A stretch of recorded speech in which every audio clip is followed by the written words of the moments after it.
and welcome to episode 4 of the Battleforge Gaming Podcast. I am Background Mike, and today we're talking about Horus Heresy. Now I've got our resident Warhammer expert with us, BFG Justin. Expert's a bit of a stretch. Thank you, though. And to my right, someone more qualified about the topic, and that is RaptorImperialis, aka Kieran. Welcome, Kieran. Pleasure to be here. Now, before we dive straight into Horus Heresy or Warhammer 30k, I like to check in and see how everyone's doing. So how are you today, Justin? I'm good, dude. Big travel time to get here again. Massive, yeah. Thanks for the effort. That's all right. What have you been up to lately? So I finished a new Ultimate Guide, which we're not going to tell the community about. They'll just have to wait and see what that tutorial is when it goes live. What I do over the long weekend. So it was like 4 days of painting and editing and voiceovers. So now it's in your capable hands, so you can do the cool thumbnails and overlays and all that type of stuff. Finishing touches. Yeah, the finishing touches. What makes it look good in the end, you know? And it makes it a lot easier for other people because it has like the little thumbnails for the paint colors and stuff, so people can follow along a lot easier. Yeah. And also I did a test model last week, or the last fortnight actually. We spoke about how to pick armies and how to stick and be committed to them.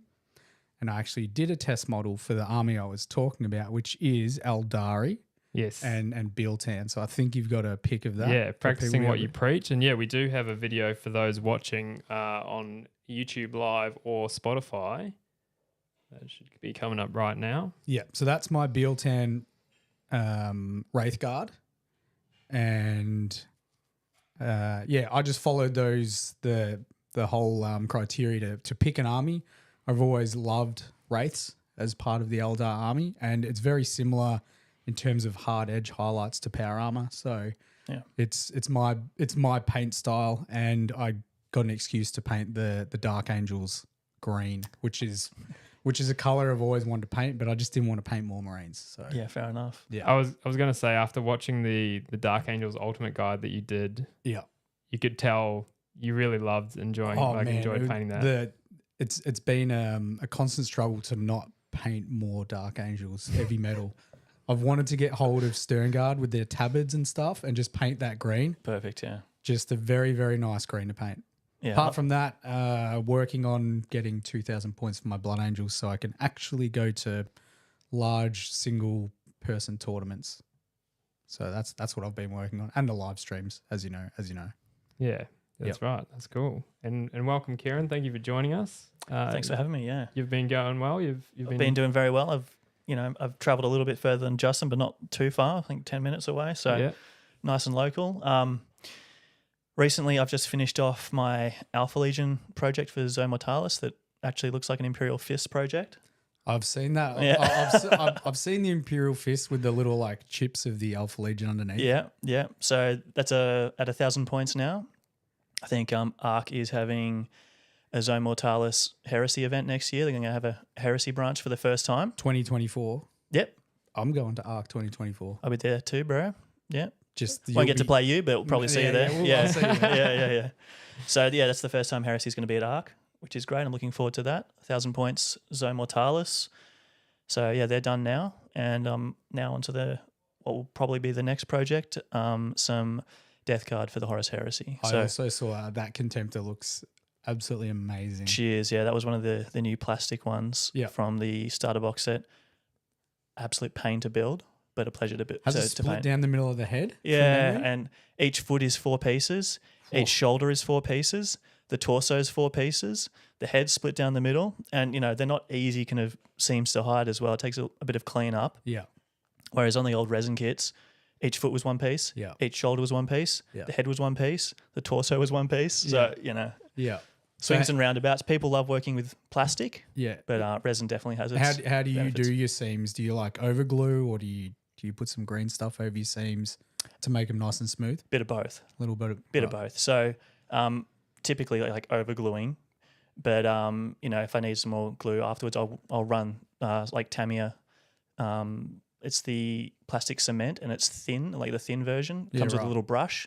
and you can just brush it over as needed to do a bit of extra kind of overgluing afterwards. I might have to do that because I currently just use the pin of the like Revel or the Games Workshop. That's what I use for the main one, but for the extra little bit afterwards, I use the thin because it runs and it doesn't tend to cover up too much detail. So I found that really good. And then any gaps that are too big for that, that's when I bring out the green stuff. Yep. Yeah. So I did a little bit of green stuff work, but mostly just plastic glue. Nice. Yeah. Fantastic. You've got some images of Yes. the Death Guard, or did you want to bring them up later at a later point? Or I was going to roll through just a quick overview of before Kieran tells us a bit more about himself. Definitely. With Before Kieran tells us about himself, can I tell Kieran about himself? yeah, 100%. So I'll put up a little preview of Kieran's Instagram mine. page. That's you, but this one, which is Technical difficulties. yes, While you're sorting that out, I'll tell Kieran about himself. So I don't know if you're probably not aware. I started when did you start hobbying? How many years ago do you think? I started with Warhammer in, I think, about 2000, Yeah. but I was doing like model tanks and planes before that Right. for a couple of years. 23 years in the hobby. Yeah. Yeah. In Warhammer, yeah. Yeah. So Yeah. I've only been doing it compared to you for 12 years. I went into Games Workshop Ringwood. That's both where we were sort of regulars at the Yeah. time. And have you got some of Kieran's work up? We can continue this in a sec. yes, yeah. This is some of Kieran's awesome.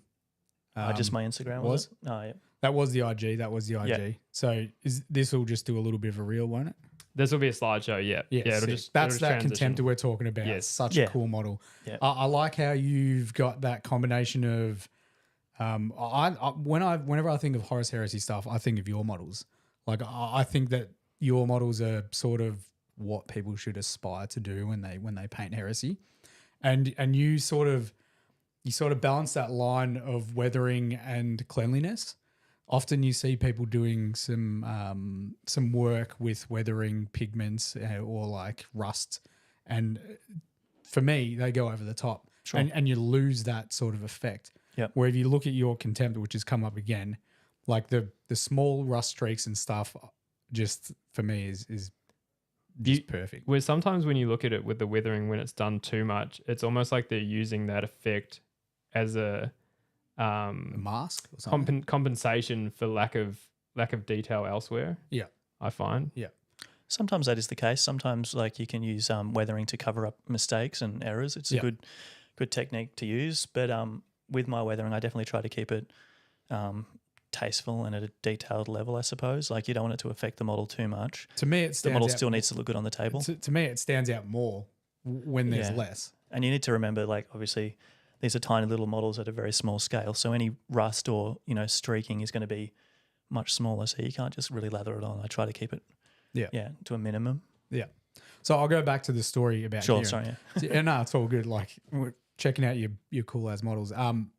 I started 12 years ago, and when I went into Games Workshop, and whenever I was picking up paints or I was in there often painting, and we'd see each other, your fantasy chaos was in there, in the back cabinet in the acrylic, and at the time I didn't know who painted it or who you were, and I would always just it inspired me to want to paint armies. Like I'd always I'd seen box art and I was like, that's how I want to paint, but not seeing an army in person. Finally seeing yours, I was like, that's what I want to aspire to, a high level army to play on the tabletop. So you're a massive inspiration, even though you probably didn't know it. Sorry. You were a massive inspiration in my hobby journey of painting armies. I'm incredibly flattered. Thanks. Yeah. And I had similar experiences with getting into the hobby at first. It's different to see, like a unit on the table, on the painting table, to seeing a whole cohesive army on a shelf. Yeah. And I remember going into Games Workshop, as a young child and seeing the armies in the front window, and that always just blow my mind. I couldn't imagine at the time having an army that was like a cohesive force that looked amazing all together, all the details. So, yeah, I can totally understand that feeling. Like seeing an army, there's different levels of painting. There's display painting, there's army painting, but seeing an army all together, Yeah. has an amazing effect. And you said it was the fantasy army. Yeah. I think fantasy armies in particular, because of the ranks and the big units, Yeah. they do look really amazing on the tabletop. Yeah, I think it holds true even now. Like they don't rank them up like they used to, but you've still got the like different heights in the army, and just the centerpieces of fantasy are just getting like more and more like out there. Yeah, and they will be ranking them up next year. Looking so forward the to that. old world's coming back. Yeah. So Age of Sigmar is still hanging around, but old world's coming back. Old world's coming back. I saw Bretonnians. Yeah, Bretonnians, and I think they've shown one Tomb King's model as well. The Tomb Kings are dangerous. Yeah. That's what I wanted to do. Suck you in? Yeah, I wanted to do Tomb Kings for such a long time. Yeah, they are really nice. It won't be on the same level as Age of Sigmar. Age of Sigmar is still going to be one of the two major games with 40k. I think the End Times will just be a secondary game, kind of similar to the Horus Heresy. Yeah. I know they're going to release a lot of old kits that were kind of cancelled at the end of the when the End Times happened. Yeah, I saw that with the Bretonians. They've got a mixture of new stuff coming out and then the old stuff getting redone. Yeah, and hopefully, we get new kits for everything as it goes on, as time goes on. But, you never know. We might end up with some old kits for quite a while. But, there are some nice kits. So so it'll probably have that diehard fan base that Horus Heresy has too, I'd imagine. I think it'll be a very similar fan group, and a lot of people will be doing Heresy and the Old World. And it's a very big crossover there for sure. Yeah. Yeah. Cool. And I'm part of that, so I definitely fall right into that. Yeah. Nice. Part of that statistic. Yeah. I've still got that Chaos Army collecting dust. Nice. That Archeon model was just perfect. Where he's riding the horse. Yeah. Draugr, is it? Yeah. Dorgar. That's an old model. That's from like 2003 or 4. Yeah. Still amazing. Still holds up. Such a nice sculpt. So good. Now you mentioned walking into Games Workshop as a child. How did you find yourself in the hobby at that age? So my first introduction to Warhammer was at school through a friend who brought a White Dwarf magazine in one day. And that was the first time I saw it. And that was even before 2000. So it would have been aware of Warhammer for a couple of years before I got into it, probably. Without revealing your age to people, which I mean, they'll probably just do some simple maths. Sure. But, do you remember what type of age? I would have been 7 or 8. So real young. Yeah. Because I think most people, when they talk about their hobby journey, it's sort of around like the 10, 12 age. Yeah, early teens. Yeah, seems to be the... Yeah. But 7 years old, you saw a White Dwarf and you're like, yo, this is sick. This is sick, yeah. And then I saw it again at a friend's house. His older brother had some models and he had some models too. I remember old metal Deathwing Terminators up on a shelf. Right. Like these are like the really stumpy old metal ones, like old. And they even had some of the old metal Rogue Trader Mark 6 dudes as well. So that was the first time I got to kind of like hold the models and, see what they were actually like. Yep. And then some other friends in my class got into Warhammer. One of them went to Games Workshop. His mum bought him big starter box of Space Marines or something. Yep. And I went over to his house. He was my best mate. And I just painted one. Just completely, off the top of the head. I didn't follow a colour scheme or anything. I think it was white armour with green trim and some red details. Do you think that you were drawn to painting like even from that young age? Sure, yeah. I was fairly artistic as a child. I'd always draw and paint. And I'd also been doing model aeroplanes and tanks for a couple of years before I started with the Horus Heresy. With Warhammer. So, I was... You were into model tanks when you were even younger? Yeah, like probably from like 6. That's crazy. Yeah, and, I was terrible. Yeah. As we all are when we start. We all were, yeah. I remember like crying when I couldn't get the decals to go on right. They were splitting up on me and stuff. And I do that now. We didn't have the internet back then, pretty much. Yeah, I couldn't go and watch a YouTube tutorial. Like I had I had nothing to do, and I didn't even have the White Dwarfs or any written material to. So I was just completely riffing it, like how I painted. I was using the wrong paints with the wrong brushes with the wrong thinner. I was using water when I should have been using an acrylic thinner, and it was a mess. But I really enjoyed it still. Yeah, like I really enjoyed those tanks and planes. So that was kind of when I upgraded to Warhammer after that. I had some basic skills at least. Yep. I was familiar with assembling models and that kind of thing. Yeah. Yeah. That's awesome. And after that first model, I think I just begged and pestered my parents to get me something. Yep. And I remember going in, I was I was into Warhammer Fantasy first. Yeah. That was my first big love. And my parents had, read me Lord of the Rings and The Hobbit, from a young age. So I was already into that kind of thing. So I wanted to get the Orcs and Goblins, but my mum wasn't keen on the Orcs and Goblins because they were a bit rude. There was a night goblin model back in the day, like flipping the bird. Yeah. Yeah. So I wasn't too keen on those. So I ended up getting the High Elves. Right. And the High Elves are probably still my favourite fantasy army to this day. How do you feel about the? Oh man, I forget what are they called? What's the version of the High Elves now? The Cow Elves. Yeah, the Cow Elves. Lumineth. Lumineth Realm Yeah, Lords. That's yeah. the one. Yeah. How do you feel about those? I was so hopeful when they came out. I was like, I can paint these models up as elves. I can put them on square bases. I'll be ready for whenever the old world comes back. And there are some models that I really love in the range, but the majority are just a little bit too different. Like, I'm not saying they're terrible models or anything. Yeah. They're just too different from the elves that I knew Yeah. for me to really get into them. I think, there's a unit with the two-handed hammers, and there's a unit with of swordsmen. I really like those as well. Yeah. The knights are pretty good. Like, some great models, but not something I would consider collecting probably. Yeah. You wait for the old worlds to return. Well, hopefully we get new elf models for the old world because the elven spearmen and archers were some of my first models.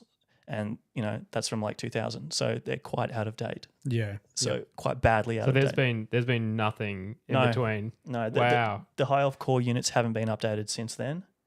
The spearmen, the archers, and the silver helms. There was a Sea Guard kit that came out, the Island of Blood. Yeah. If you remember. One with the Skaven.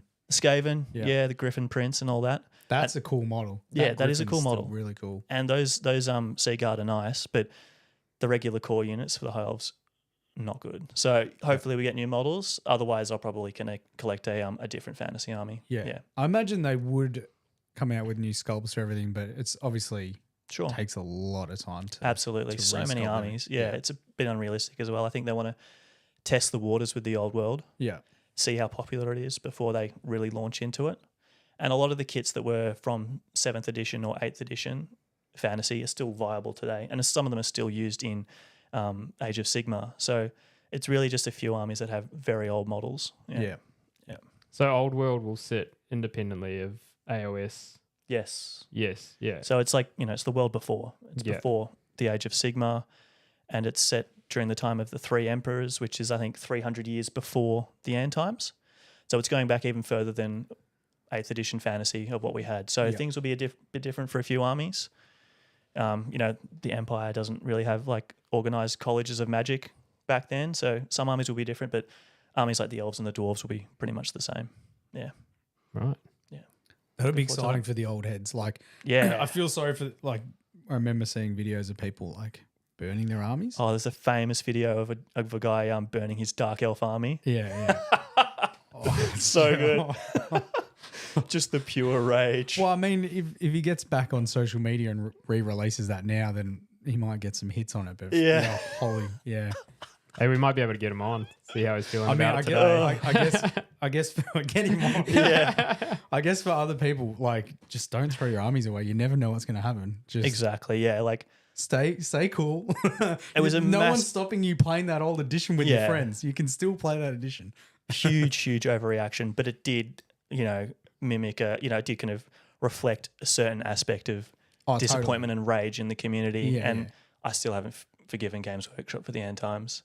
So, there'll be plenty of people like that as well. Yeah. I'm sure Age of Sigmar is a fantastic game and the models are amazing. Yeah.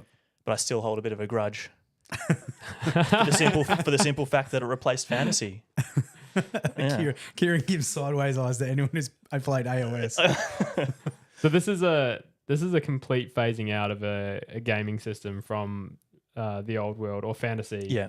And was then replaced by what is now Age of Sigmar. Yeah. Sure. Yeah. And a lot of the models were, all of the models were converted across. Yeah. And all you had to do was change the bases, essentially, round bases from square. Even from the start, you didn't have to do it immediately. Yeah, like you can still play on square. That was 2nd edition And Age of Sigmar or something. Yeah, I think what made it worse as well was the rules were a bit of a joke and there were no points costing or anything. There were 2 pages of rules. That was not good as well. And there were a lot of joke rules. I think there was I remember it, one for the High Elves for the Dragon Princes. If you acted aloof Yeah. you got a re-roll or something. And there was another one for the Empire. If you had a bigger moustache than your opponent, Yeah.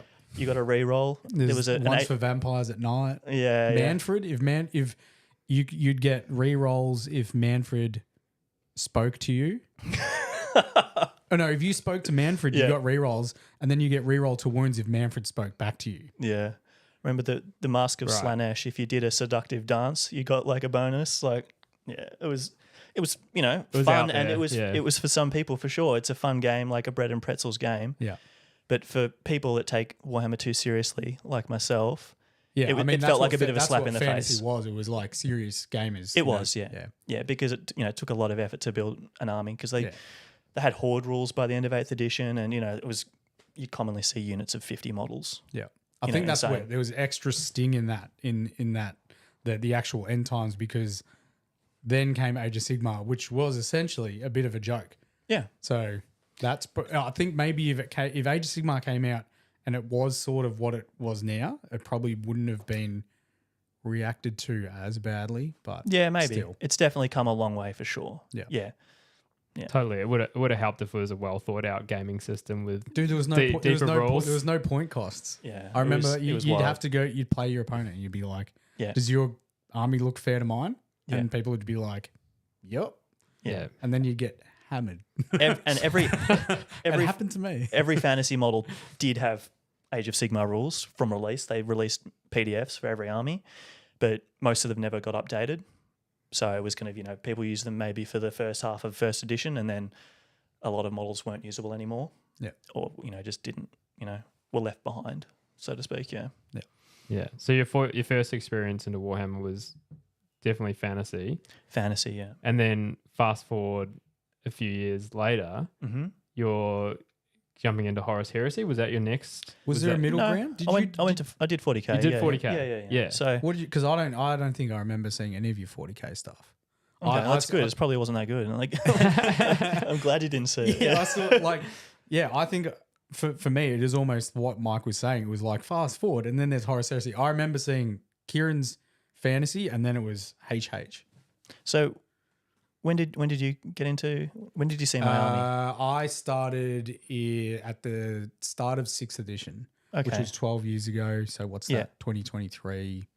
I can't do simple maths. Yeah, 2011. 2011. So we got you covered. Yeah. Thanks, so I started with the High Elves in about 2000. Yeah. And they were my army for the early 2000s, and then I got into Chaos Space Marines. Another friend at school already had quite a sizable Imperial Guard army. Yeah. So I made a Chaos Space Marine army so I could play some games with him. And then after that, I started making that Chaos army for the end times. Yeah. And then the game ended. Yeah. So I finished my 4,500 points of Fantasy Chaos. Wow. And then the game ended. Yeah. And I started for the longest time I was like, I'm never doing fantasy ever. Yeah. And it was a thing, it was almost a joke. People would be like, when are you going to do fantasy? I'd be like, I'm never doing it. I'm never doing it. And then they came out with the Storm Fiends for Skaven. And I'm like, all right, I'm doing this. I'm pretty sure I remember you painting them, yeah. Yeah. And then I got them. And then it ended, and I was like, "Oh shit, what do I do now?" Just one kit, that's not too bad. Oh no, I bought a few. I bought like a Screaming Bell and some Clan Rats and Storm Vermin. Yeah, but did you take them across to Age of Sigmar? Eventually I did. I did. My Age of Sigmar army is Daughters of Cain. Yeah, cool. The yellow snakes, and then I started a clan Scryer, but I haven't really expanded on it. Painted maybe 6 different models up. Yeah, so the Skaven have still pretty much got their entire range, I think. Yeah, it's pretty old. Missing 1 or 2 models, but they've got most of their models. I think, it is old, but compared to like the High Elves, for example, I think they have one kit left. Yeah, they still hold up though. The Clan Rats still look pretty good. Yeah, the especially the Island of Blood ones. Yeah, changed the scale. They were much better for sure. Yep. Yeah, good times. Fantastic. So how long were you in the 40K scene for? Was that sort of parallel with fantasy? Yeah. And it was never like 100% one way or the other for sure. Yeah.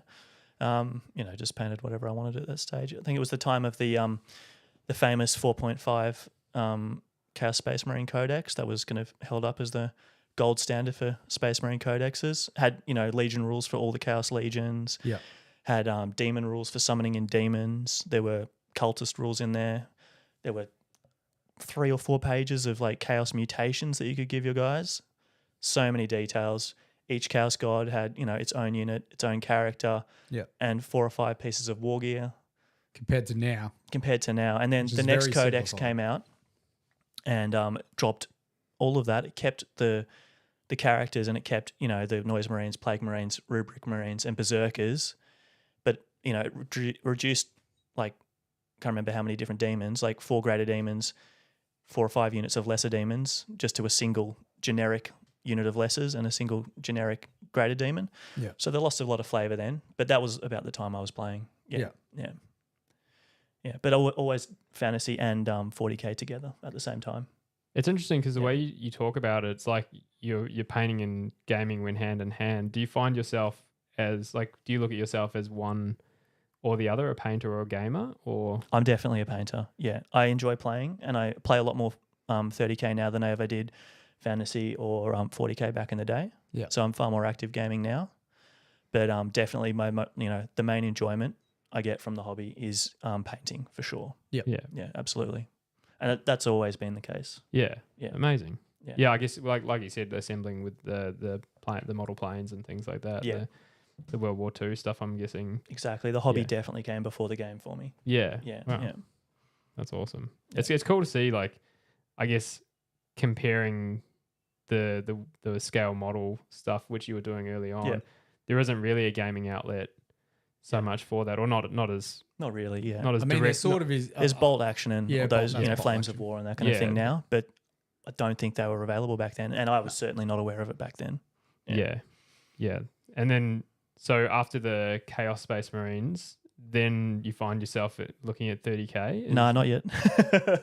Where do you go? Where do you go after? Had a few thousand points of the word bearers and some demon allies, and then I did that I think fantasy I actually no 40k army that Justin saw. I remember the word bearers. I think. Yeah. So then that's when I did the Chaos Warrior army for the end times, and I added in some demon allies for that as well. A few different gods in there. Had a lot of fun with that actually. Like it's not at my current state level, but it looks good on the table and everything's very uniform. Yeah.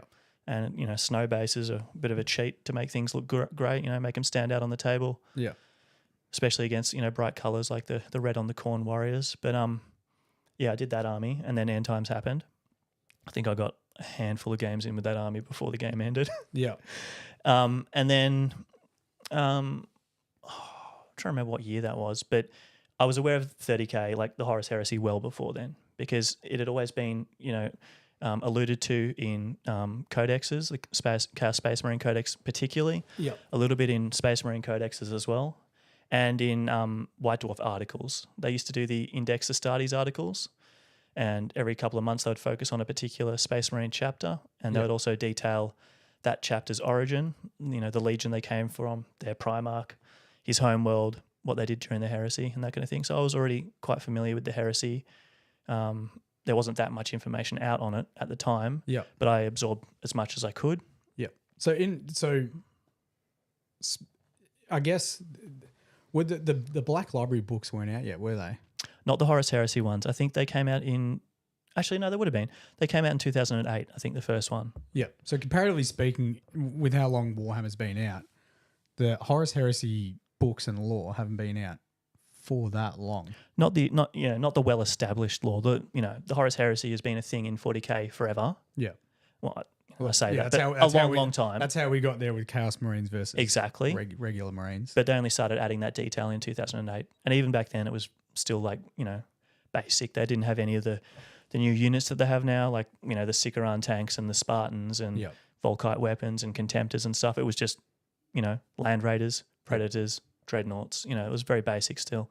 It was different to 40k because the early books, at least, they showed the Imperium during the Great Crusade, so everything was very positive. Like the Imperium was crushing everything in the galaxy, destroying all the Xenos, pushing back all the threats.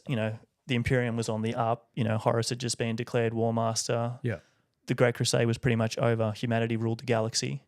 So what happened then? Oh.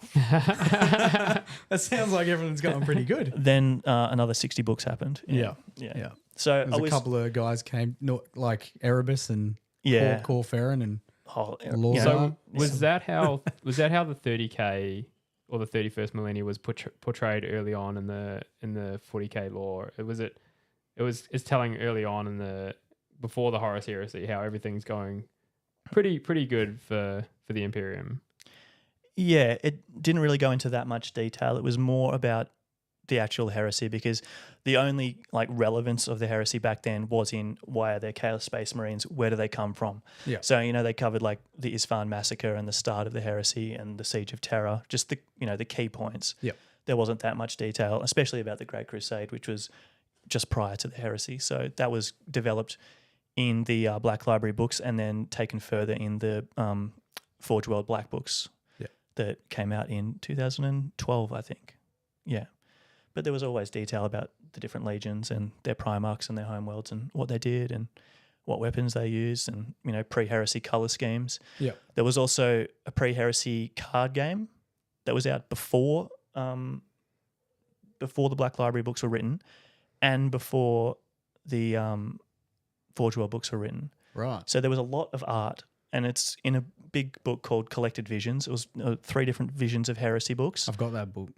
That's it. So that was big, thick. the big black with book. the Emperor on the front. Mm-hmm. Yeah, I got that. Yeah. So that's amazing. There's a lot of amazing art in there, and a lot of people took heaps of inspiration from that for their early heresy armies, because people were doing Horus Heresy models even before Horus Heresy models were released. People were converting Chaos Space Marines, and I did a few of those myself, not too many, but there are definitely other people out there with heresy armies, and even people who had written heresy rules way back in the day. Right. Just fan rules, making them up, putting them up online on a PDF with a little bit of, bit of fluff, bit of lore behind it. But yeah, those Collected Vision books were massive for everyone in the early heresy community for sure. And people still take a lot of inspiration from that when they paint their models and make their models. A lot of the art is, way out of date. And a lot of it is very kind of based on artistic license because that was way before the established marks of power armor were, properly established by Forge World with their models and their black books. So you got all kinds of Space Marines in there. Some of them looking really weird. Yeah, some of them I remember amazing. seeing like purple Alpha Legion and stuff. Yeah, when I I think flicked in the book. Yeah, I think some of the images have even been like mislabeled. Yeah, So it was the Wild West back then, but there's still like heaps of inspiration. Like you can look at some of the art in there, like the Custodies, particularly the Sisters of Silence. They still like look very similar to what their models are now. Yeah. I guess the cool thing is what was old is now new. Like is cool. So like bringing back those retro colors. I do it myself with some of my Blood Angels, but being able to draw back inspiration from the older stuff definitely makes for some really, really cool paint jobs. Yeah, for sure. Yeah, there's a lot of people love a bit of nostalgia as well. So you can always reach for that nostalgia, and there'll always be an audience for that. Definitely. Yeah. So as someone that's pretty clueless as far as how 30K came to be, there's all this obviously lore and stuff that had to be there to explain the 41st millennia and why things were the way they were. Yeah. So while this lore is being trickle fed out, it's obviously a community is now growing around that, and people are gleaming whatever information they can. Like you said, you did some conversions for 30K. What brought that on? That was after I bought Collected Visions. So the first conversions I did for the Heresy were Thousand Sun Terminators, and I used old Grey Knight Terminator, the plastics. I used lots of bits from the Tomb Kings range because Kopeshes and stuff. Exactly. The Thousand Suns have that strong Egyptian kind of vibe. I even, it was my first kind of exploration into green stuffing as well. So I did some very basic sculpting and, I only did like a squad of Terminators and a Sorcerer that I converted up. I was pretty happy with back in the day. So that was the first Horus Heresy stuff you did. Yeah. T-Suns. Yeah. Yeah. And I did an Emperor's Children Dreadnought, and I painted up a Black Templar Emperor's Champion as a child of the Emperor, like Emperor's Children. Yeah. Used, a different shield on him, painted him up in the purple, the red cloth, the eagle on the chest, the classic Emperor's Children vibes. Yeah. But that was before there were any 30K models. And when 30k models, were first released by Forge World, they weren't 30k models. They were for the Bad Ab Wars. Yeah, I remember the Bad Ab stuff. Yeah, really, really cool. I've still got those books. So good. That was kind of the heresy before the heresy. That was when Forge World was really kind of in its pomp, hitting its straps, producing amazing books full of lore and lots of new miniatures as well, different ranges, different armies. Yeah, the Kakarodons and stuff. Yeah, there were 4 or 5 different like Imperial Guard regiments they had, as well as Orcs and Tau, Eldar, Dark Eldar, Inquisitors, like heaps of different Space Marine upgrades and stuff. I guess I didn't know about any of this sort of stuff. So yeah, in a way for me, whenever I browsed Forge World, now that I think about it, I remember seeing all those models. I didn't realize that's where they'd actually come from. Not all of them were from Bad Ab, but they had different they had a range of different Imperial armor books, they called them. That covered different wars, and they'd release like a different regiment for the war and, you know, combine them against, you know, an Orc Empire or an Eldar Empire or what have you. And then they did the Bad Ab Wars, which is set before the current like 40k timeline. Yeah. So they included some of the older armor marks. They released the Tartaros Terminators, stuff. Mark V, Mark II, Mark III, Mark IV. They had the Contemptor Dreadnoughts as well. That was the first time we saw the Contemptor Dreadnoughts. I bought a Contemptor Dreadnought and some resin Mark III when I visited Warhammer World in 2011. Mm-hmm. It's pretty cool. They didn't have them on the shelf. So they said, can you wait around a couple of hours? And I was like, sure, I'm here the day. You know, I'm going to check out the museum, all the armies. I'm going to have a look at the gaming tables. And I'm like, all right, we'll go out the back and make some for you. So newly pressed. No way. They printed some Contemptor off for me, and took that home with me. So that was the first kind of heresy models I bought, even though they weren't technically heresy back then. Yeah, they were Bad Ab War, and I never painted them as Bad Ab War. I painted them as Iron Warriors. I started to expand my word bearers, and I did some Iron Warriors, but never really went too far with that because then the heresy did come out not too long after that. Well, the year after that, really. Yeah. Yeah. And was that something you just instantly jumped on? Did you know you wanted to get into this? 100%. Like before they released the heresy, if I could have any Games Workshop release anything, it would be the heresy. Like, wow. That's what I really wanted. That's what I'd always wanted since reading the Indexed Astartes articles back in mid-2000, and then especially after reading the Black Library novels from 2008 on. Yeah. That's what I really wanted. So when they came out, I was straight on board. Yeah. Yeah, absolutely, 100%. So I think that was the time, I think it was 6th edition 40K. That's when I got in. And it spread across into 7th edition. So that's when I jumped on board as soon as it came out. And that's sort of, as far as I know, in terms of the rule set for Horus Heresy, that's sort of where Horus Heresy gets most of its roots from, was the 6th, 7th edition of what was 40K. Yep. Like you got vehicle facings and stuff like that. Contemptors are monsters now, though, correct? They don't have a facing. They just got like they're not toughness. technically monsters, but they're essentially monsters. Yeah, pretty cool. much. That So changed from the last edition, though. A better rule set. Like, do you like the rule set? Well, I've never played 40K since 7th edition. Well, 8th and 9th. So I can't really comment on that, but I am happy with the heresy rules for sure. Obviously, you know, having them based strongly on previous rule sets that I was very familiar with is fantastic. You know, I can learn a few new rules. I don't have to learn too many new rules each time. Yeah. And, you know, we've had like 2 editions of the Horus Heresy in 20 years. Yeah. 10 years. So, you know, compared to 40K that is, you know, balanced and updated very regularly. Arguably, okay. And some people absolutely love that because that's the part of the game, you know, they want to play competitive games. Yeah. So a game system that is updated based on a lot of data that they collect is fantastic. But as a heresy player, I'm very happy with rules that stay the same for a long time. Yeah, we do desperately need an FAQ because we haven't had a major one since the rulebook came out, but we don't need rules to change. We just need, like, you know, things made a bit clearer because the formatting is pretty terrible, and a lot of the rules are very long. All right, Games Workshop. We know you watch our podcasts. Get on it. Get onto that. Yeah, please. But also because I came in 6th and 7th of 40K, I played that rule set, and that I actually played a fair bit. I played a small amount of 8th. Yeah. which was okay, and then in terms of ninth for me, Mm-hmm. was not a good rule set whatsoever. So Sure. when I think of 6th and 7th, I think like it's a very fun, enjoyable Yep. rule set to play. As far as I know, Horus Heresy are very much story-driven matches, I guess. Like if you go to an event, Yep. it's often Traitor Legion versus Loyalist. It's pretty much always traders versus loyalists. Yeah. Yeah. Some events get fancy and have like a third faction, neutral kind of faction that hates everyone. Yeah. But generally, it's always traders versus loyalists. Right. Yeah. Yeah.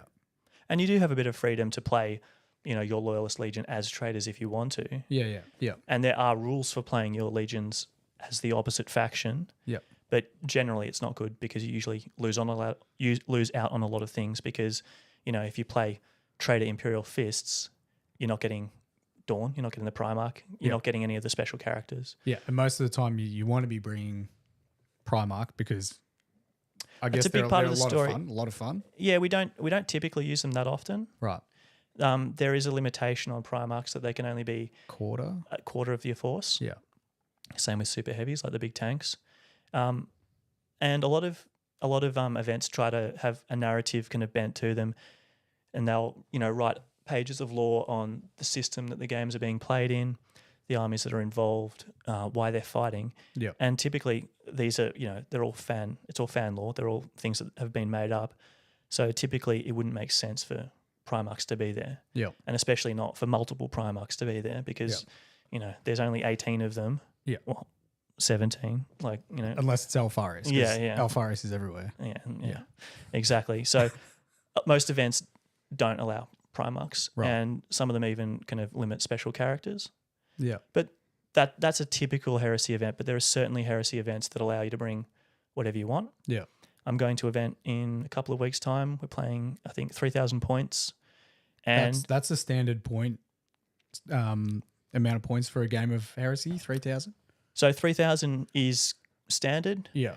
but the last couple of events I've been to, one of them was 2,000 points. One of them was 2,500 points. So Yeah. in that kind of range, I feel like at 3,000 points, it kind of lets you bring whatever you want, essentially. You can bring all your toys. Yeah. If you want a bit more of a challenge in the list writing kind of department, then 2,000 points is great because you kind of have to, pick and choose your fights. You can't bring everything you want. Yeah. So you need to write a list that, has cool things in it, but still has the basic models in it that you need to complete missions and that kind of thing. So it does depend, yeah. This 3K event that I'll be going to in a couple of weeks is a specific bring your Primarch event. So everyone will be bringing a Primarch, hopefully. And what are you taking to this one? I was going to take my Alpha Legion with Alfarius, Yeah. but I don't really have a good unit for him to run with, and I haven't used the Alpha Legion for yonks. I'm a bit over them. So I'll be taking my Emperor's Children, and I recently painted a new Fulgrim, not the Demon Fulgrim, unfortunately, Yeah. but I painted another Fulgrim, so my second Fulgrim to take to that event. And I saw that on your Insta. It looks cheers, looks yeah, awesome. Oh, pain in the ass to paint, not fun at all. So much detail, Yeah. but I'm happy with the result. Yeah, for sure. So with the 30K events, is there what's the community like as far as the painting side of the event goes? Is everyone fully painted? Is that the norm? We have to be. Mike's new to it, so you obviously have to be painted. But like in terms of I guess.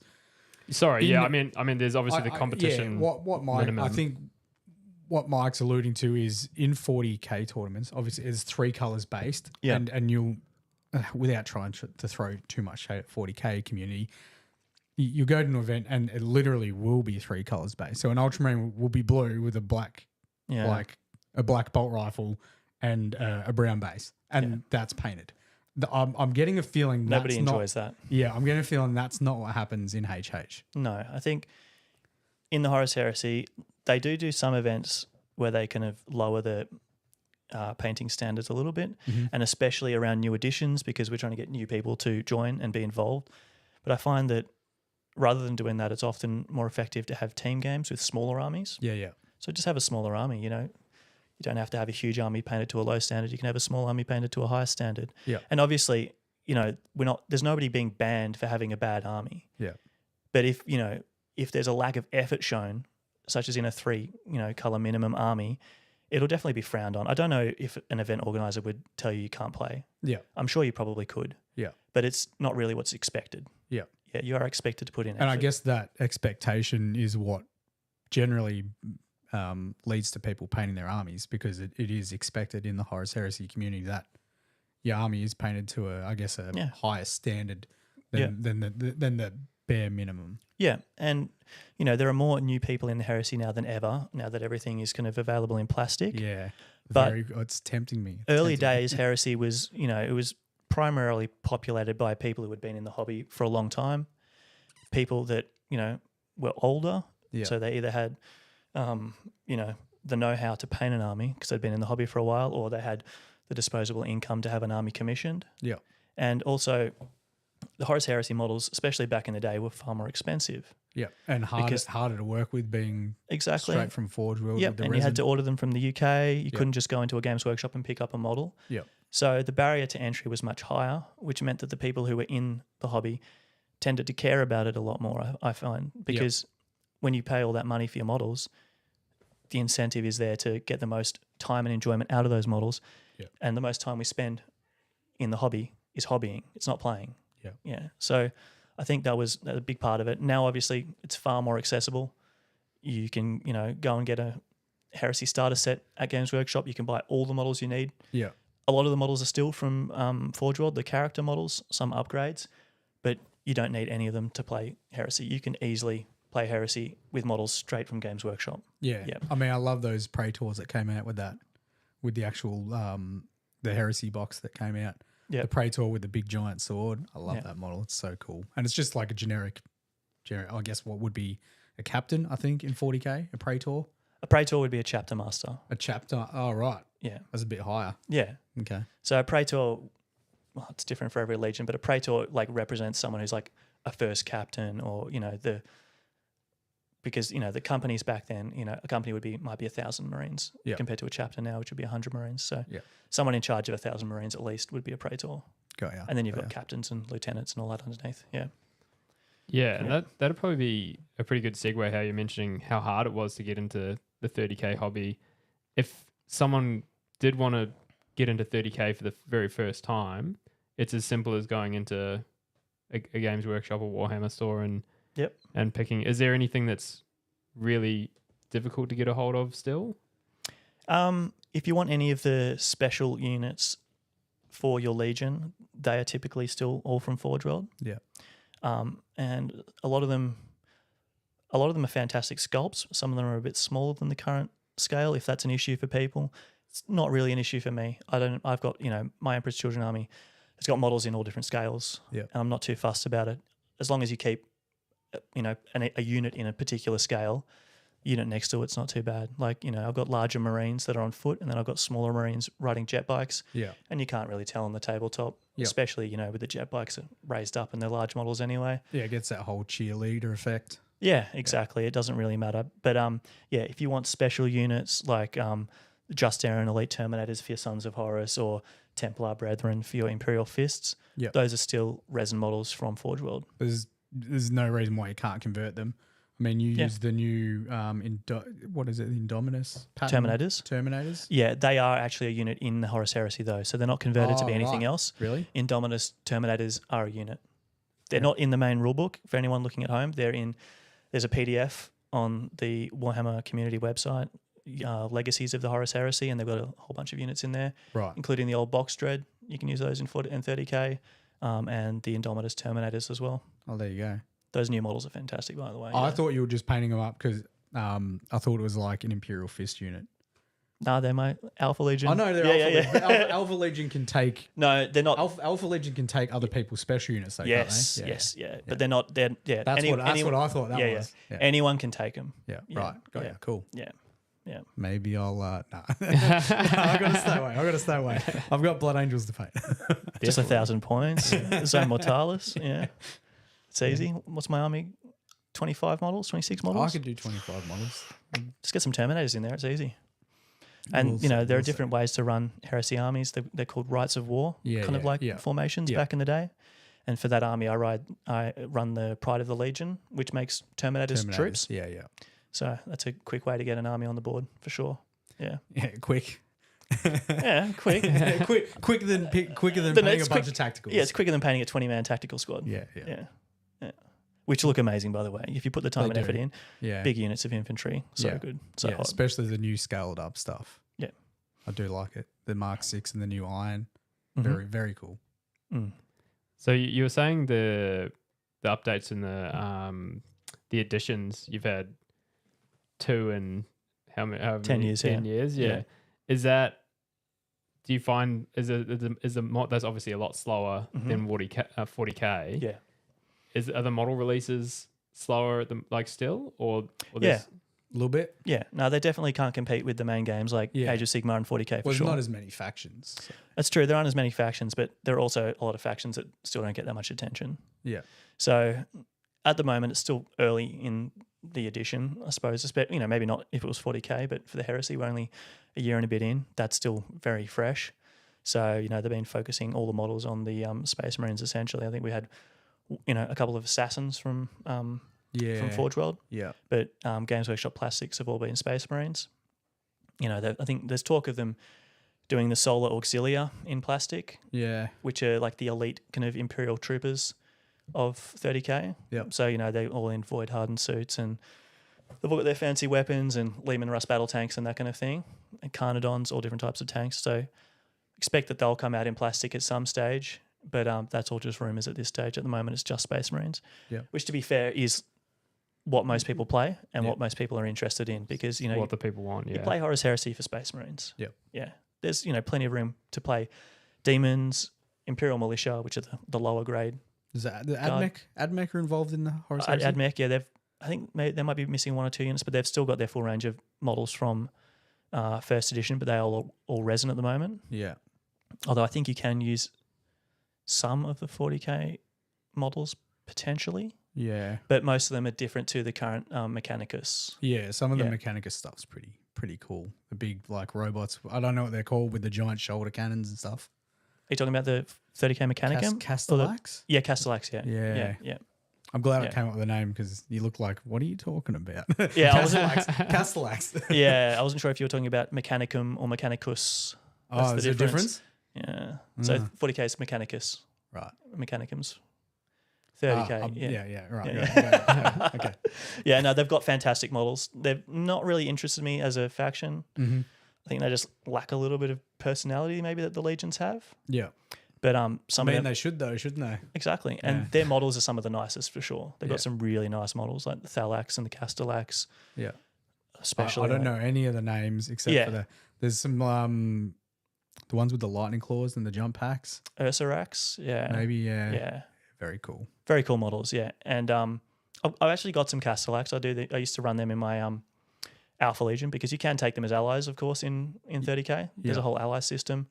And you can also take a character that specializes in robots in your army and you can have some robots without even taking allies. So that's what I used to do. Yeah, but like I was saying, there's the Mechanicum, there's kind of baseline humans, there's the more elite humans, the Astra Militarum, and then there's a demon PDF that we just got recently. And then, of course, there's the Sisters of Silence, which have their own army. Yeah. And the Custodes, which have their own army as well. Yeah. But Space Marines are definitely number one and where it's at. Yeah. I mean, that tracks along with 40k, doesn't it? Yeah. Yeah. Yeah. Yeah. Space Marines are just the best wherever. Yeah. Pretty much. Inner greens there. Yeah. I think out of everyone we've spoken to so far, I think they're seeing Space Marines for the first time was part of what drew them to the Warhammer world, I think. Yeah. Definitely. So while we're comparing the two, I thought it'd be a good time to ask you about the paint style. Sure. that you paint, and that seems quite common across HH players. Mm-hmm. Obviously, heavy metal, the box art style that Justin paints, that doesn't seem as prominent in the Heresy world. Is that true? They've started to probably the actual box art I think is continued on a little bit to the Horus Heresy stuff now. Yeah. But they're starting to add elements of weathering on what is the heavy metal style. Definitely. I guess. Yeah, that's exactly right. But the community itself doesn't. I don't feel you see that as much in the community. I think, like I said, I feel like yours is I don't know. I guess what would be the gold standard? I think if people like, I guess I'm flattered. Yeah. early on in Forge World, Yeah. they had specific paint schemes, and I guess Yeah. you took that and sort of ran with it, but improved it like greatly from what it was, with a lot of metallics, and then including weathering powders and stuff. So that kind of style of weathering has been part of the heresy from the very beginning, because that's how the models were painted by the Forge World studio. Yeah. So people like Matt Kane, they used a lot of scale model techniques, weathering, oil paints, pigments, and a lot of it was airbrushed as well, of course. All of it was airbrushed. Yeah. So, it was different straight away from basic 40K fantasy Age of Sigmar in that regard, because it wasn't done by the EV Metal team. Yeah. So it naturally had a different style, because obviously Forge World, smaller studio at the time, still a smaller studio, didn't have, the resources to get those guys to paint it.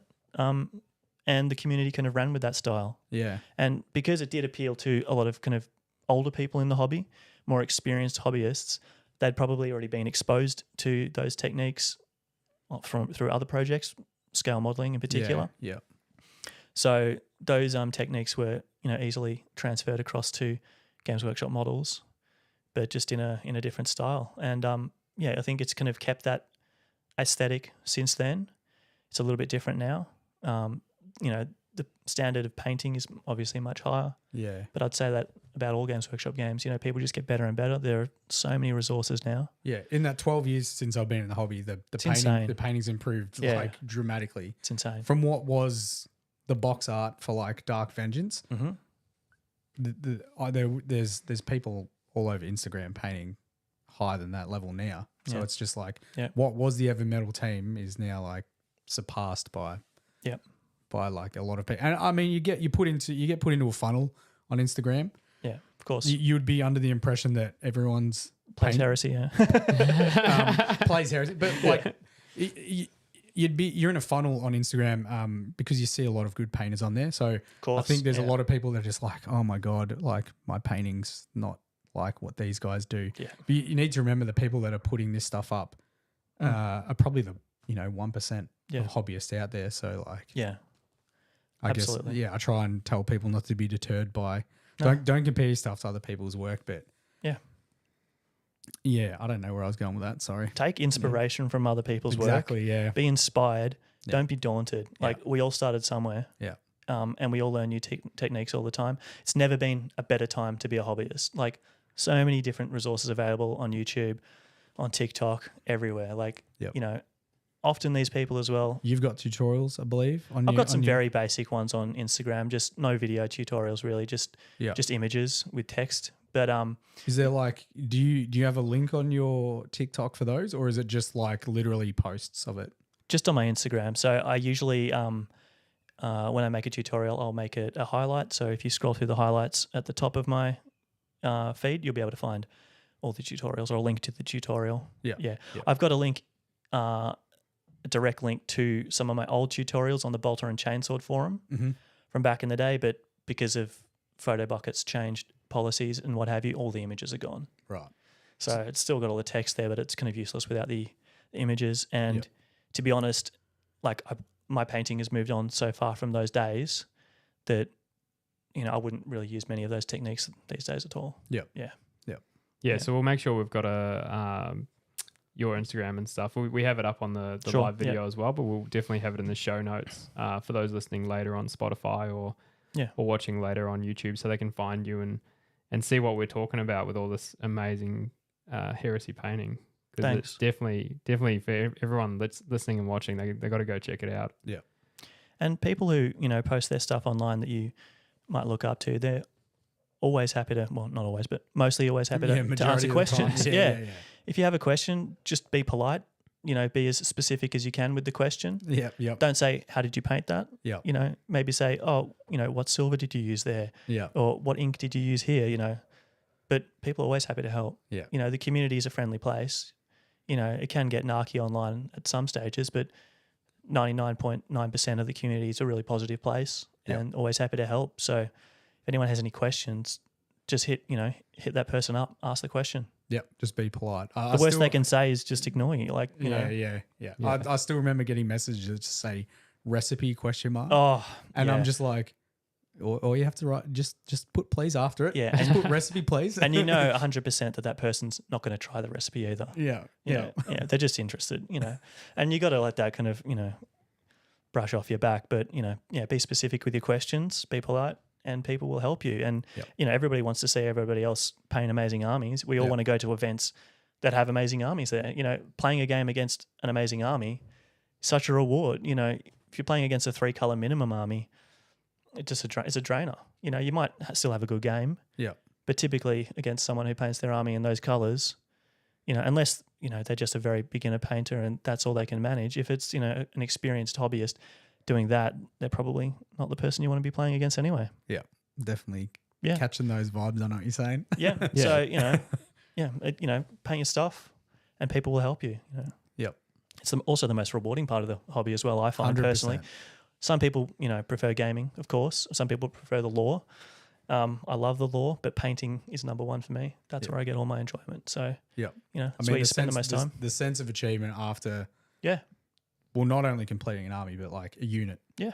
Once you finish that unit, you can put it next to another unit or its transport and have the attached character is just what inspires me to continue to paint more of the exact same army. Exactly. Nothing keeps painting and hobby momentum up like finishing things. Yeah. Yeah. And not, absolutely forcing yourself to finish things. I've had a bit of burnout at stages when I'm rushing to finish things before an event. Yeah. But generally when I'm moving at my own pace, I'm, still pretty consistent and I, push a lot of hobby out and that just, keeps it moving. You can take a bit of time off and then it's often harder to get back into it. But if you keep moving at a steady pace, it just builds its own momentum. Yeah. And, so satisfying finishing something off. And even if you're not, amazingly happy with it, you learn something new. Yeah. The very fact that you're not happy with it, tells you what you need to do just differently next time. Yeah, be content with some of your work and then just move on to the next piece. Yeah, finish not perfect. That's the main thing. Yeah.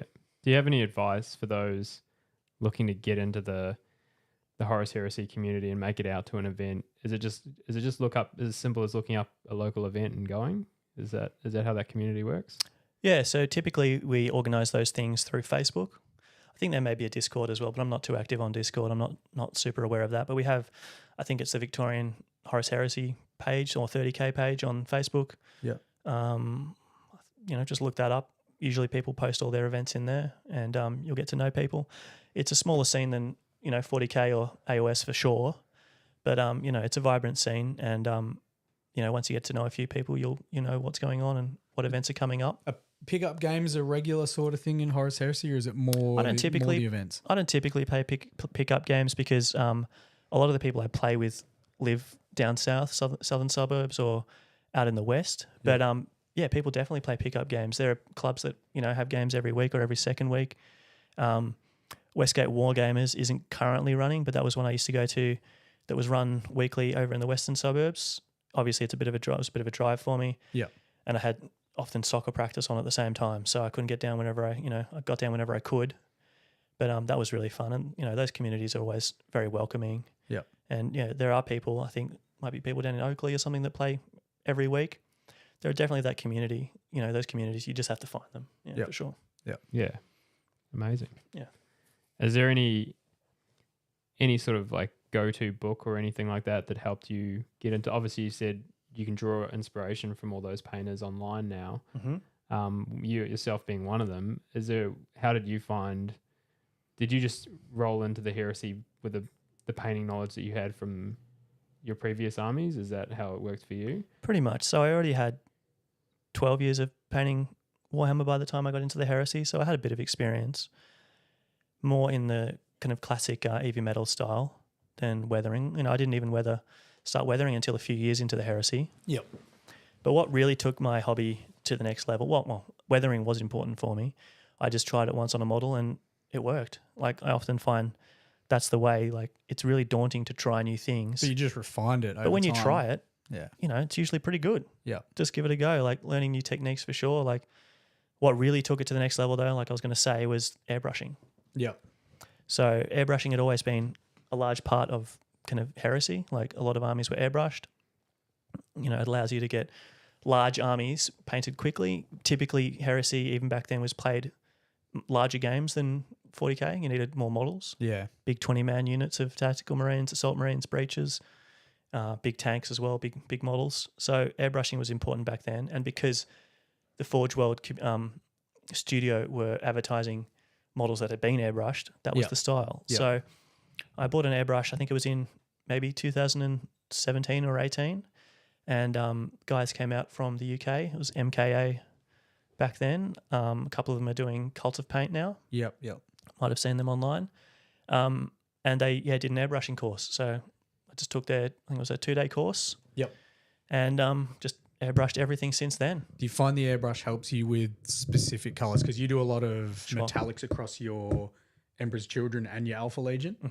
Mm-hmm. Is that something or that paint scheme that you do on those guys, is that something that you feel like could only be achieved with an airbrush?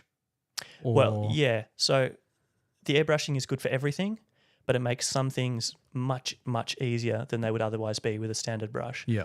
Like you said, the metallic schemes. So painting a metallic pre-shade. So like, I suppose a zenithal highlight kind of equivalent. So dark and light areas of metallic silver typically. Yep. And then putting an ink or a clear color over the top. Yep. That is much, much easier with an airbrush because everything goes on smooth and in a clear layer. Yep. There are no brush strokes visible. Obviously, you take your time with it and you don't spray too heavily. Yep. But there are no brush strokes visible. So you create a solid metallic color Yep. that is really kind of vibrant on the tabletop. Yep. Really pops really nicely. And the airbrush makes that much, much easier. Yeah. I still remember Forge World. I think because I tried to do it as well. Sure. They advertised, and this was weird, but they advertised to use Tamiya clears, correct? Yeah. So back in the day, Forge World was a lot more rogue than they are now. Yeah. There were Forge World Masterclass books, at least 2 of them, that used lots of products that weren't Games Workshop products. I think I've still got one. Absolute quality books. Yeah, there've been a couple since then, and they've really, really watered down. Yeah. Not to the Like standard telling that you they used use to be. like grey leads for like Yeah. edges and stuff. Grey leads, different weathering powders from different companies. Yeah. Different transfer softeners from different companies. Yeah, using Even- hairspray. Yeah, hairspray, floor polish. Yeah. For mixing with colours. Yeah. A lot of different things back in the This day. is real stuff, FYI. I know you just gave me like a side glance. Yeah, like, yeah. You guys are talking absolute garbage. Sounds weird. Yeah. We're just stitching up everyone listening right now. Yeah. I don't typically Don't use. try it at home. I don't typically use floor polish, but I use hairspray on nearly all my models. Wow. Yeah, that's what creates that chipping effect. Yeah. So on the Imperial fists that are Alpha Legion, I do my metallic blue, seal it off with a gloss varnish with the airbrush, of course. Airbrush makes varnishing really easy as well. Yep. Once that had set, I'd give it a good spray with hairspray, and then I'd go over and paint the yellow over the top. And then once the yellow had set, you could take a little bit of water over the top, and it reactivates the hairspray underneath, and you can chip off little bits of the paint. Wow. So, creates kind of more natural looking Yeah. chips. It's Yep. easier to create long scratches as well. Yeah, you Like- use your scalpel to just like lightly. I use a pin, like literally a right, pin. got ya. Yeah, a Yeah. pin for the small detail. You can use a brush and stuff to create kind of more natural and larger tears, but I prefer more control. So Yeah. I go with just like a safety pin. Yeah. Yeah. And I'm not sure where I was going with that, but yeah, the hairspray technique, you can use sponge chipping as an alternative, and that's really good and really quick. And in some ways it can create a more natural look Yeah. because with the hairspray, you're still responsible for creating the chips. But I think it's the same with the sponge though. Yeah. Because you can make a very unnatural shape with a sponge. Like Yeah. you need to be very deliberate with it. Mhm. I occasionally use sponging when I do a small amount of weathering on my Blood Angels. Yeah. On the very, very rare occasion I do Yeah. it. Yeah. But I think it'd be very similar. Exactly. Yeah. So I'm always Just in the reverse. very deliberate with the pin when I'm doing the chips because, Yeah. You want them to look natural. You don't want them to look painted on. Yeah. And, depending on how thick the paint is, like paint was quite thick on those Imperial fists. As I scratch away the paint with the bare eye, you can actually see that, it's an actual genuine scratch in the paint. Yeah. So I don't even need to highlight under the bottom or whatever to create that extra kind of pop. Yeah. It is just naturally visible Yeah. as a scratch. Yeah. So, yeah. Unbelievable. Yeah, obviously it adds a bit of time to the job. Like it adds a lot of time to the paint job because you need to gloss varnish everything first Adds and then a ton of do it. character though. Yeah, exactly. I think it's worth it, but I wouldn't say it's an advanced technique. It's a more advanced technique than just brush painting. But anyone can do it. I think you do need an airbrush for it though. Yeah.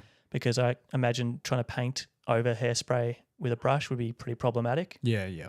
But with an airbrush, it's much easier. It's fantastic. Yeah. So the airbrush it's the best thing that ever happened to me hobby wise for sure. Yep. Opened up a lot of things, and as well as the metallics, it lets you paint colors that are really challenging with a brush, like yellow or white. The off white on that Death Guard. Painting a white army with an airbrush is the easiest color to paint. Yeah. Because you don't really need a pre-shade. So with airbrushing, if you want to paint like a red marine, you'd start black and then you'd paint over with white with the airbrush, but you'd leave dark areas and have bright areas where the light's hitting. Yes. So directional kind of lighting on the model. Yeah. And then once that's established, you go over with the red paint and it creates a naturally shaded model already. So you don't need to go in and, glaze a lot with a brush, for example. Yeah. So it's much quicker in that regard to kind of create that effect. But if you're painting white, it just takes away a step. You just have a black model and then you just airbrush the white in the areas you want it. Yeah. So but it all comes down to practice, obviously. The more you do it, the better you're going to get trigger at control and stuff. But, Yeah. I definitely improved as I had an airbrush. But I found that, I did go into it with a lot of experience, but zero airbrush experience. Yeah. And I found that it was pretty easy and like kind of, intuitive to pick up. It's about trigger control, how far back you pull it to release the paint, how far you depress it to release the air. It's just a bit of control, just the same as painting with a brush. It's all about hand-to-eye coordination. Yep. And it's amazing. You can do so many things with the airbrush. Such a great point to make, because I feel like airbrushing, to me, as someone as a complete novice, sounds like such an advanced step. Yeah. And it's ultimately really intimidating to go out and invest in an airbrush kit. Sure. But the way you're talking about it sounds like it's not that bad. No. For a long time, it had a bit of a stigma to it as well. Yeah. People saw it as cheating. Yeah. And people that come on my live streams will see me do a majority brushwork, but I still do use an airbrush. Mm-hmm. I don't use it to the extent you do it, but I'll do my my gradients on larger models. Yeah. So I'm doing dreadnoughts and I want to add, some character to a flat panel. I'll just do a simple gradient on it. Way better than trying to just brush it in. Yeah. 100%. Yeah. I'll save it. I'll paint my model and then I'll just be like, damn, I need to do the gradient on these legs for my Terminators. So Way quicker and the results are better. It can be daunting, and I was daunted before I got into it. And I was like, I don't really want to do it. Going to be shit.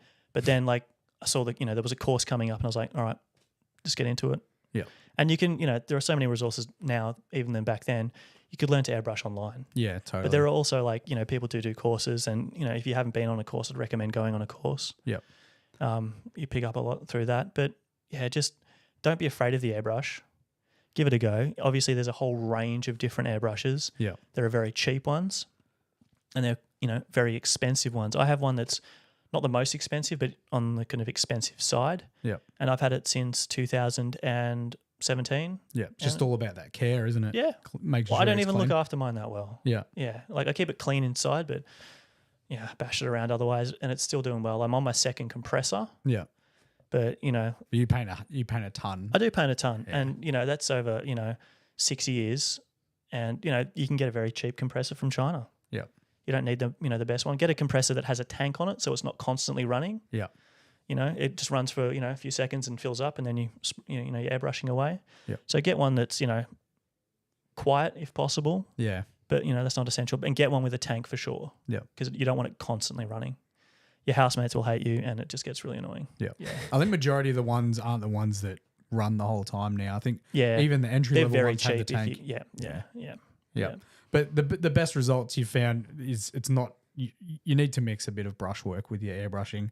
If you were just to do solo airbrushing, it's Yeah, well, you can use the airbrush as little or as much as you want. You could use your airbrush just to base coat a model in the color that you want if there's no spray can that matches the particular color you want. The world's your oyster with an airbrush as far as colors are concerned.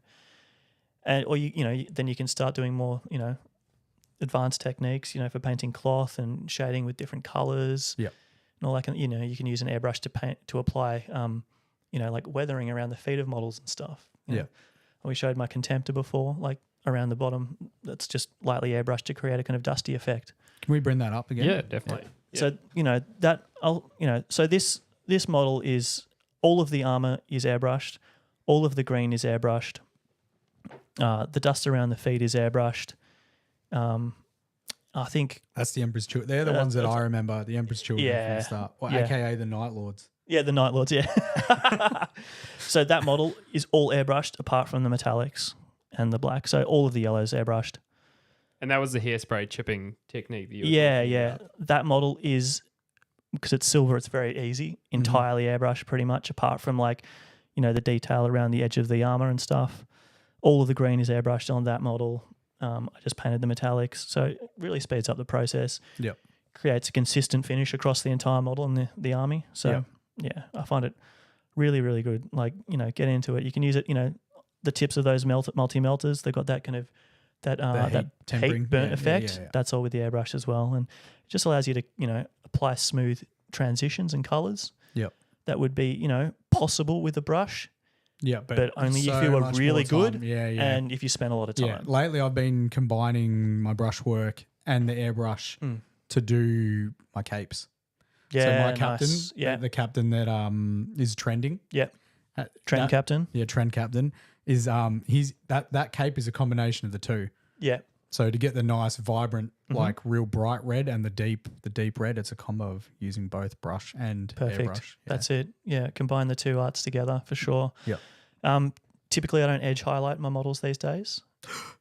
I use I just use the airbrush for the transitions, and I use the hairspray chipping along the edges of a lot of models, and that creates a chipped kind of edge highlight. So I'm trying to get people on TikTok to edge highlight their models, Kieran. Sorry, mate. Yeah. And he's coming on the podcast. Edge highlight your models. He's coming on, he's putting these amazing models up. He's like, I actually do an edge highlight in my stuff. But oh my God. Where I was actually getting to was on some models, like character models, like on Fulgrim, for example, I do include edge highlighting. But I do the edge highlighting during the pre-shade stage. Yeah, because it's metallics.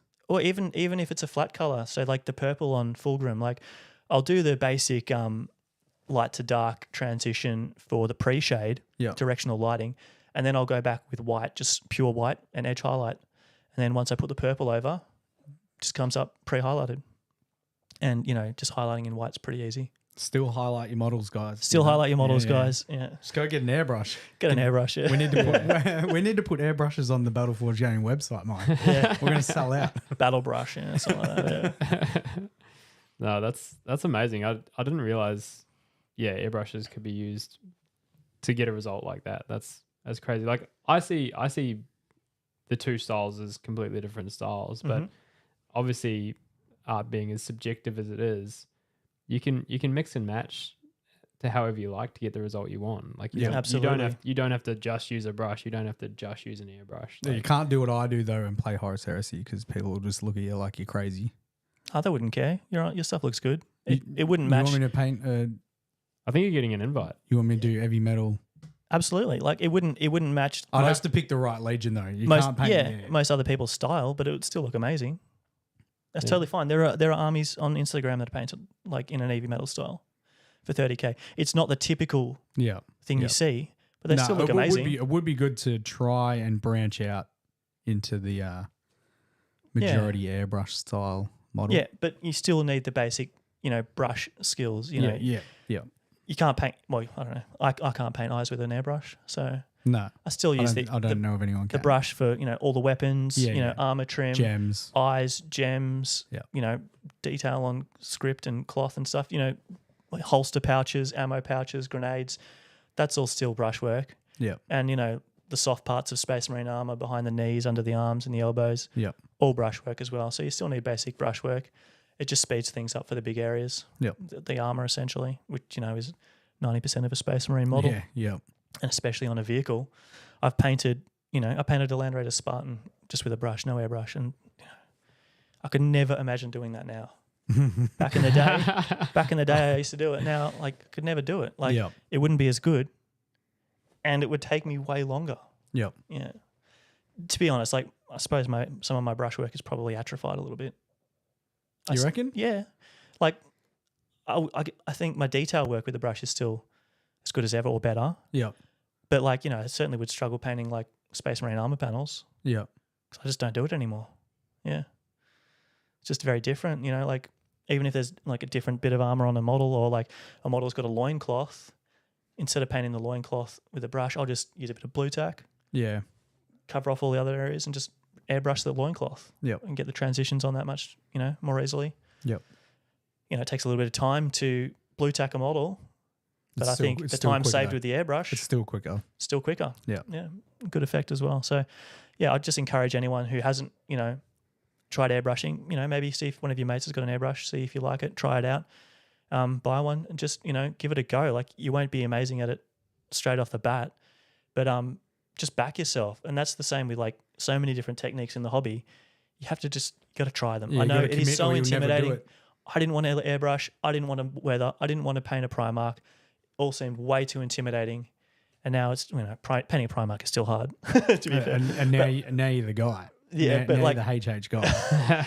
airbrushing and weathering just becomes second nature, and you use and learn new techniques. Like I do a lot of oil filtering now, like oil streaking on my models. I never use that on my Emperor's Children. I didn't really kind of feel that it suited their aesthetic or look. But on the Imperial Fist Alpha Legion and on the Death Guard, it suits much more, especially the Death Guard. Like, they love a heavily weathered model. Yep. But, it's just about keeping that balance of heavily weathered and still, to a high standard. Yep. But, love using oil paints, lots of weathering powders, and the hairspray, of course. Yeah. It's amazing. Yeah, just strong grip from the supermarket. I think just any brand, really, strong grip. I wouldn't know where to find that stuff. Where do you find hairspray? But don't overspray the hairspray. Just a light coat on it, and then just go to town with a pen. Yep. Yeah. Amazing. What's next for you then? Yeah, I know you said you got an event coming up. Got an event coming up in 2 weeks. That's the 3K one. I've got everything painted up and ready for that. I just had to You're all set for that. finish off Fulgrim. Yep. Typically, I don't try and rush myself for events because that's when I start to hate painting. No, don't do that. That's when I do. I can't force myself to do a bad job, so I just end up burning out, trying too hard to get things done. Yeah, you've sort of only got one pace. And you just got to go at that keep that pace. Yeah, keep up the momentum. Yep. So I've got everything done for that. I've got a few. I've already got 3,000 points of Emperor's Children, so it's easy enough. So that covers me for pretty much any event I need to go to. So looking forward to that. That's in a couple of weeks out in the western suburbs. I think there might be some tickets still available. If anyone wants to get on that, have a look on their 30K Victoria Facebook page. Check it out. This is something we've been talking to Mike about, is potentially making our website a hub for anyone that's running tournaments. Fantastic. Whether that be Age of Sigmar, 40K, 30K. We have to obviously organise the infrastructure to it and all that type of stuff. But I'd really like to have a hub where if people wanted to do any type of event that involved anything Games Workshop, they could literally just go to Battleforge Gaming and likewise for those and find the details for it. For those looking to organise those events, they have somewhere to put it that they know they can direct people to and find it easily. Yeah. But that's I think that's a really good idea, especially for people who maybe don't typically inhabit a particular game, like 40K people who are heresy curious and want to check it out. They might not know where to look, but if you have everything together in a central hub that people are aware of, then I think that could work really well to introduce new games to new people. And then you're going to be at ARC as well. I will be at ARC playing Zone Mortalis. Are you guys familiar with Zone Mortalis? I sort of am. Yep. So it's basically, in the simplest form, a maze. Yep. It's basically a maze with the walls that are up. Are they still the resin walls from Forge World, or are they? No, actually, they're not available anymore. Can you use the ones that came out with some of the recent 40K stuff? Are they too small? Kill Team or something? Or dark something. I think maybe the Necromunda. There was a Necromunda one as well. Oh man, I painted a heap. You can absolutely use those. Yeah, totally. A lot of people do use those. They're fantastic. Lots of detail. Obviously, it costs a little bit to have a full board. Yeah. Usually those boards are a bit smaller than a regular game, so 4x4 is the usual Zone Mortalis style, and you do need a lot of terrain to kind of make it worthwhile, make it effective. Sounds very Necromunda-esque. Yeah, it's it's the Zone Mortalis. It's just the the most deadly kind of environments for 30k. Essentially, it's just Marines running around killing each other, and there are no tanks or anything like that. I think the largest thing you have is a dreadnought. Yeah. That'd be terrifying, walking down a hallway and then having a dreadnought at the end of it. Yeah, dreadnoughts are really good this edition as well. Yeah, very good, very powerful. So really looking forward to that.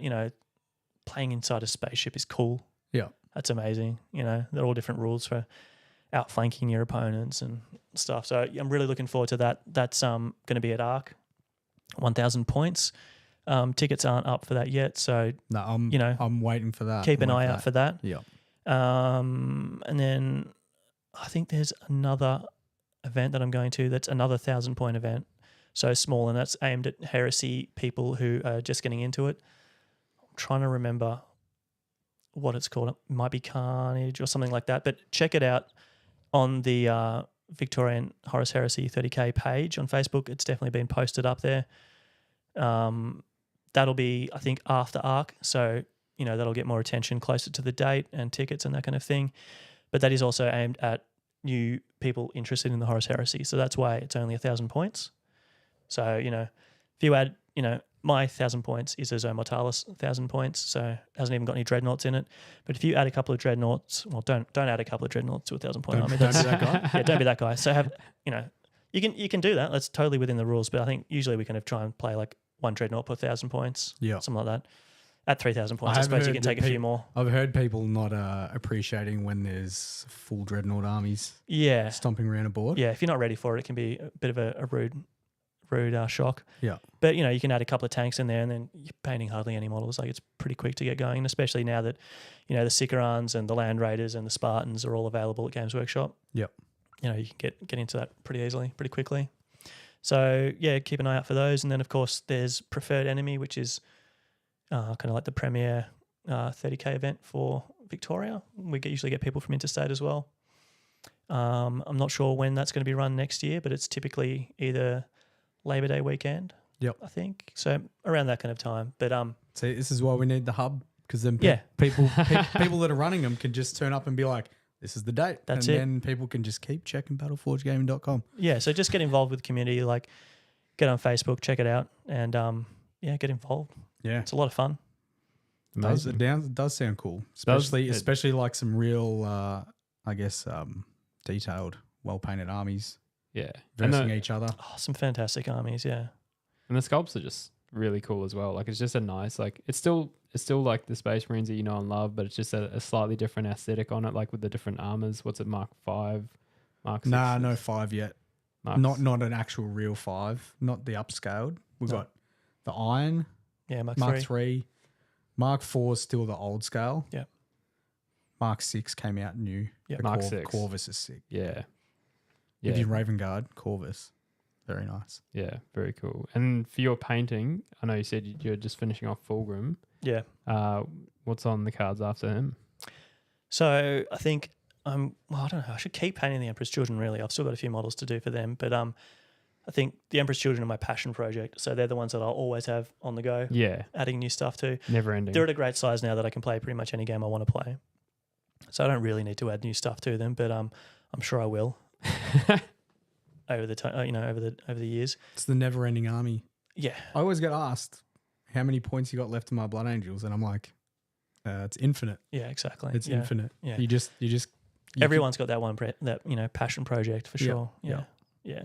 I also find it hard to paint my passion project. I find it much easier to work on, second or third favorite kind of army. Yeah, and then you just come back and you do a unit. Yeah, exactly. Because with your passion project, you want it to be perfect. Yeah.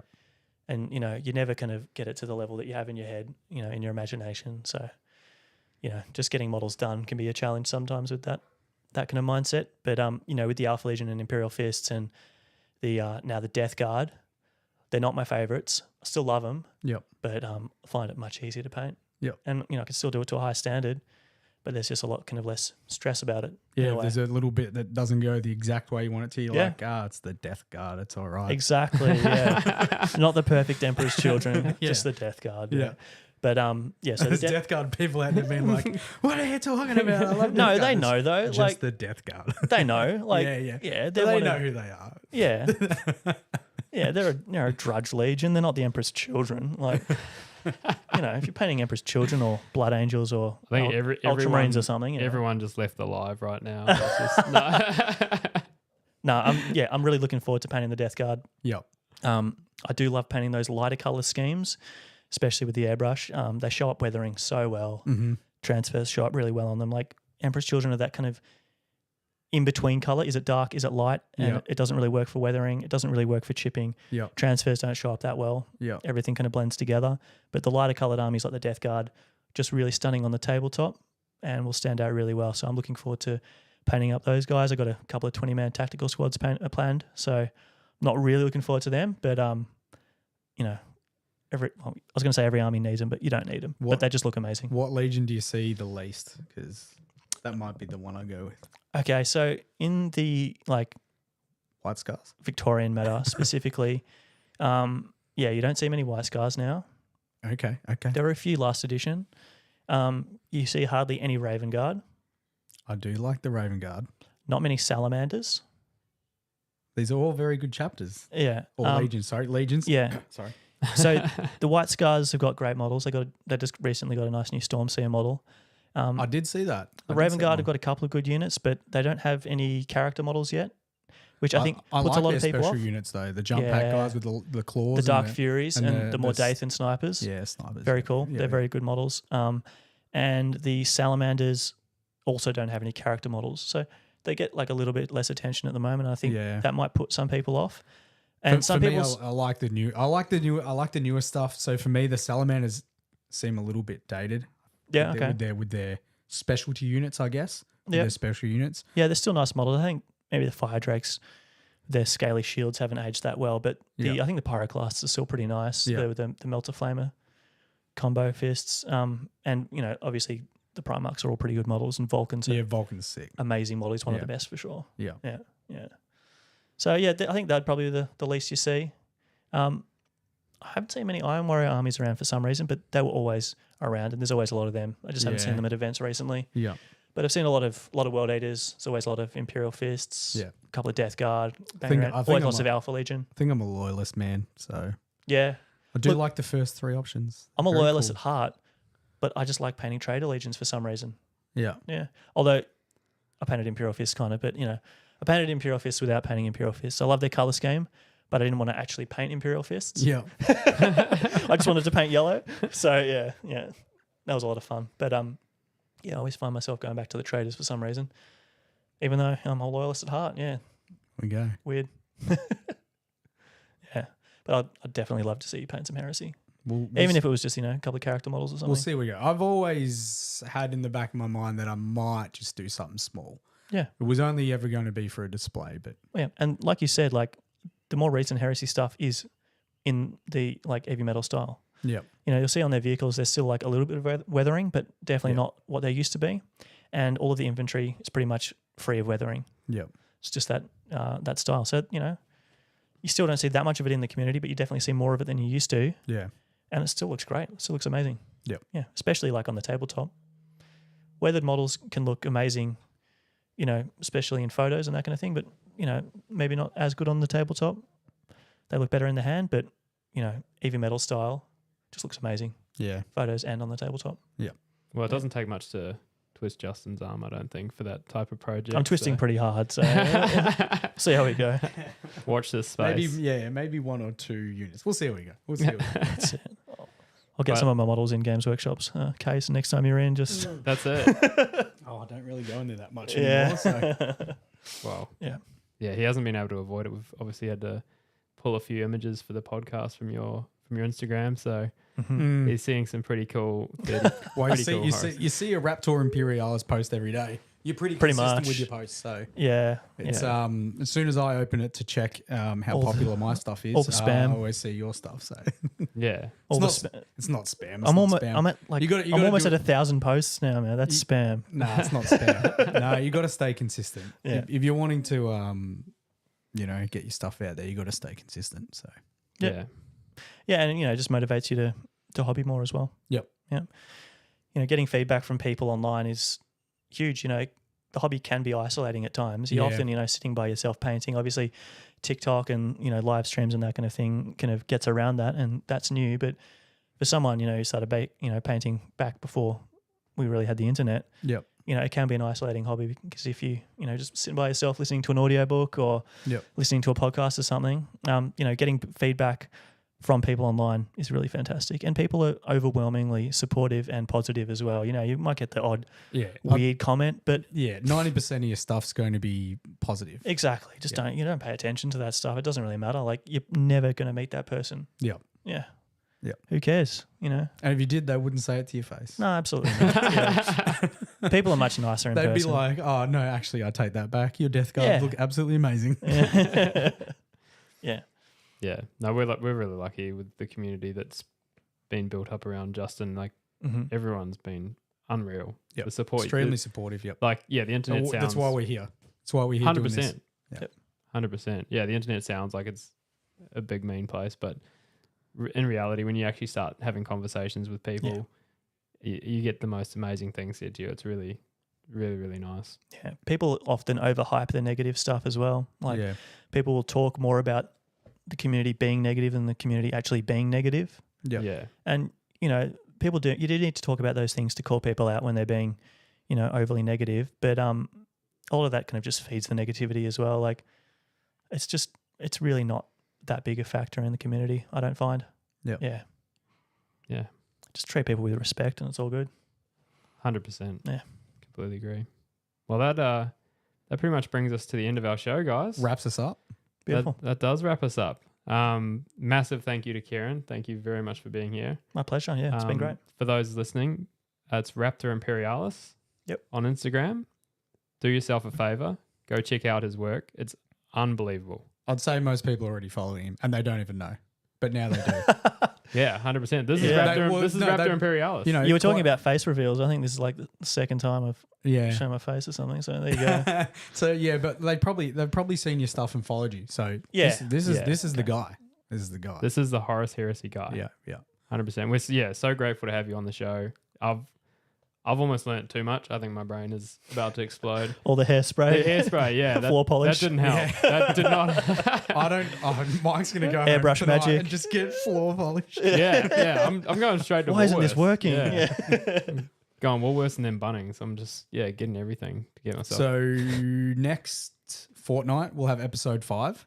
Yes. We'll be announcing the giveaway for our website launch competition. Yes. So we'll be doing that live here. Yes. Maybe first up on the podcast. Yes. And episode 5 will be the long-awaited debut of the housemate Lockie, I guess. Yes. Housemate Lockie, Sabre Studios. Yes. He's finally going to sit in the middle chair and The hot seat. probably talk our ears off as well. So Big yeah. Lockie. Yeah. yeah, big Lockie. Yeah, Big Lockie. Yeah. Big Lockie. Big unit, mate. He Yeah. might have to have the couch. Actually, I might have to. I was going to say, I might have to move to the center seat. Yeah. Yeah. But no, that's episode 5. It's going to be big. So yeah, the giveaway will get announced straight off the bat. For those listening, that's all done through the website. It's for our mailing list. If you register on the battleforgegaming.com website to the mailing list, you're automatically entered to win a 60 mil 60 mil base hero model. So The models box, yeah. like Abaddon, Rebute, Farsight, anything up to a 60 millimeter base. Yes. Yep. very cool. So don't win it and then email and be like, I want Magnus. Demon Fulgrim. Yeah. So yeah, thank you both to Justin and Kieran for joining me today on the show, and thank you everyone watching live on YouTube and listening across the streaming services. And we'll catch you on the next one. That's episode 5 in 2 weeks' time. Yep. Thanks very much, guys. See ya.